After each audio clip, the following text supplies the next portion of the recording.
Yan, ang ating ulam for lunch is tinulang isda na naman tayo. Sana all. Ngayon sa Pinas is baboy na naman. Naku, wag pa, hindi magpalabi o kaon o baboy. Kay agoy, masisira talaga ang buhay pag palaging baboy. Diyos ko. Ayan, mabuti pa yung mga seafoods kasi pang din sa mga dugo natin.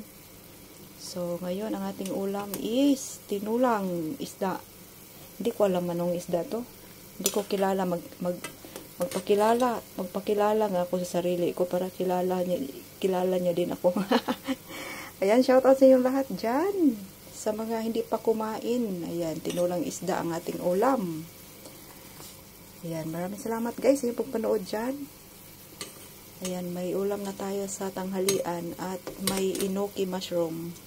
Paborito ko to guys. May mga mushroom na enoki.